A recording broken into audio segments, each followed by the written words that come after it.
Morning, good afternoon, good evening, my fellow YouTubers, Facebookians. Aries here with a new episode with Aaron and Moppy of Living Simply and Fun. I'm your host, and Aaron is your host, and Moppy is your host. And he says hello. Yeah, we pamper him. So, anyways, tonight we did our spaghetti squash dish. Cost us $3.50 a piece. Yep, I will do one of these videos. We're doing spaghetti squash one other time this month, so look for it. We're going to, I'm actually going to prepare the spaghetti squash on camera so you guys can see how to make it. It is absolutely a fabulous dish, and if you like the taste of pumpkin or whatever, squash is very similar, particularly the spaghetti squash. I love the flavor of it. And it's a real quick preparation. So we'll just do our video and I'll show you how to make it in the video. The other thing that we're going to talk about today is that at least I've been contemplating the idea of doing this show only once a week so we can actually gather our thoughts and do a proper show with better information instead of just sitting there stumbling through and saying, what are we talking about today? Well, I don't really know. We'll talk about this. That way we don't exhaust our topics either. Well, and there's always something to come up with. Last video was Dreams Part 1. Yes. So I guess... We never finished religion either. No. But religion's one that we can go on and on and on about. So I'm sure the topics will come up again. You must worship the Moppy Dog. Worship Do me. send him cookies. We'll give you his address. P.O. Box 1 Cookie Drive. P.O. Box 1 on Cookie Drive. Yeah. In Cookie, Washington. Thought it was Moppy, Washington. Oh, it might be. He's trying to kiss you. That's what he's trying to do. So, I don't remember exactly where we left off with dreams. Do you remember, Rita? We were talking about the versions of dreams and etc. Like I was saying, like, you know, we short time goals, which could be a dream. Long term goals, which could be a dream. I think we talked about realistic and unrealistic dreams. We all need our unrealistic dreams, and you know, even our unrealistic ones, we don't need somebody telling us they're unrealistic, though. And that's something I wanted to talk about, because there are people out there who are dream crushers. I know people who always told me, well, you're never going to do that. You're never going to do this. I wanted to play baseball as a kid. And you know what? I probably could have. I pitched mid to high 90s with both my right arm and my left arm. Something that not many people can do. I have read about switch pitchers before, but it's a rarity. And I actually could throw 5 pitches with both hands. So I probably could have actually made a run at playing professional baseball, but somebody had to destroy my hopes. And you know what? Maybe it was an unrealistic goal. There aren't that many baseball players out there in the world, and trying to get your name is pretty small. I mean, even those drafted from college, they're not always the best college players, and many of them don't even go on to make a name for themselves, and it's usually walk-ons that tend to, but you have to know how to or where to go. So you find a lot of pro baseball players having family that were pro baseball players that give them hints and tips on how to actually make it. Well, look at, for example, history. Our President George H.W. Bush beat both Ivy Leagues of Yale and Harvard. If you didn't know that for baseball. Oh, you mean as a player? Yes.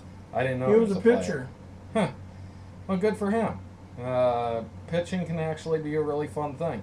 But no matter what your kid comes up with as a dream, heck, if they want to be a postman, don't try to crush their dreams. Let them find out maybe that it's not necessarily what they want to do. It might seem cool now as a kid, but as they grow up, they'll find out that maybe it's not what they want to do. Maybe it is what they want to do, but it's their decision when they get old enough to make said decision.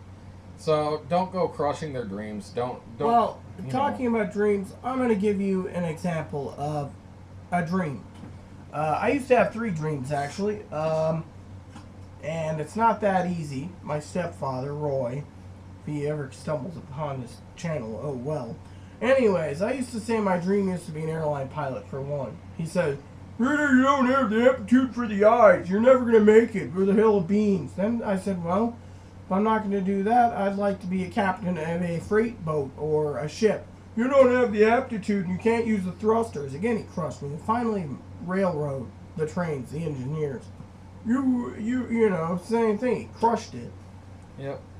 And I had a friend growing up that his dream and goal was to go to space camp, become an astronaut. And his mom said, well, we can't afford it, and we can't do this, and we can't do that, and you're not ever going to be able to. And, well, eventually he just rebelled, turned to drugs, and basically told everyone to screw off because all they did was tell him that he couldn't do what he wanted to do. And the thing is, he actually was able to, one year, get a hold of the ability to go to space camp when it was still open. I don't think it's open anymore. No. But he actually had a plane ticket. He had everything lined up. He was supposed to go, and then his brother broke his arm, and his mom wouldn't allow him to go. And again, that was kind of crushing his dreams. She didn't need him there to take care of his 18-year-old brother who broke his arm because his brother was a dipstick who decided to get stoned and drunk one night and tried to take it down this hill that we had in the town we grew up called Wager Hill, which it's a steep hill, but it's not terribly steep, but you could get going easily 40, 50 miles an hour on your bike. And, well, he ran right into the back of a parked car. I mean, come on, you shouldn't be flying down the hill unless you can see what you're doing, and if you're that stoned, well, you probably shouldn't be riding that fast. So, because his brother was a moron, he ended up having to give up his vacation, his trip to space camp, which he dreamed about his entire life. And, I mean, there are certain points where you tell your kid, I'm sorry, it's not going to happen right now because this happened, but I know a lady. There are some things that are just stupid to hold I back knew a for. guy growing up. He was a good friend of mine, still is to a point. He messages me periodically on Facebook. Anyways, my mother kind of didn't like him a lot, but she respected him because my mom's best friend for 50 plus years, it was her son, Ricardo. He got to go to space camp. He got to go to Walt Disney World. He got to do a lot of stuff. And let's just say my mom was always upset because it's like, oh, well, you're a poor family. Even though we're best friends, you're poor. You can't do this, can't do that. So I think the only time you maybe should be crushing your child's dreams is if they want to grow up to be an axe murderer, okay? That's one that nobody should grow up to be. And maybe they need to learn some better morals or something because it's just not right. But you know, certain things, you let them. I mean, if they want to be a rodeo cowboy, if you can't afford to, and they find a way to work for a summer or whatever so that they can go to a horseback riding camp or something, let them go. Don't tell them that, well, we need your money for the electrical bill because we're poor and we can't afford it. You know, they worked hard to try to do that so that they can follow their dreams of going to a rodeo. So maybe let them go to camp if they're paying for it themselves. Yeah, you might need the money for the household taxes and stuff, but you know what? It's part of our children's futures to try to let them experience things in this life. And don't let them lose those experiences while they're young. I mean, yeah, I can understand at the same time, but it also keeps the kids from rebelling when you're supportive of them. Kids are more likely to rebel otherwise, so always let people start to chase their dreams if they can. I do have something to say about dreams. He's talking about realistic and unrealistic dreams. Now, for example, when it comes to realistic and unrealistic, you got to look at that in the broader picture. Now, unrealistic dreams, keep them in your head. If you want to share them with people, fine. Realistic dreams are goals that you know you can accumulate. Say you have a book collection you want, or magazines, or games, or whatever. You can actually get that done. But unrealistic, you know, look at it as a realism too. You got to ask yourself. I mean, I have friends, for example, and this is just an example, that wanted a certain pistol. $7,000. What did they do? They found something that was in a price range of $800, and they said they love it. It's just what they wanted. Same type and everything, with just lower price.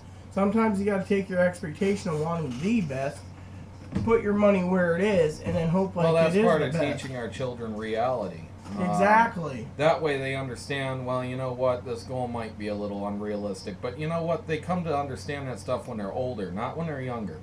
I mean, could you imagine what would have happened if, like, say, Mary Curie or Nicholas Tesla's family stomped all over their dreams? Maybe we wouldn't have nuclear power, or we wouldn't have electricity as we know it today. Maybe we'd all be having brownouts, or there wouldn't be enough to go around.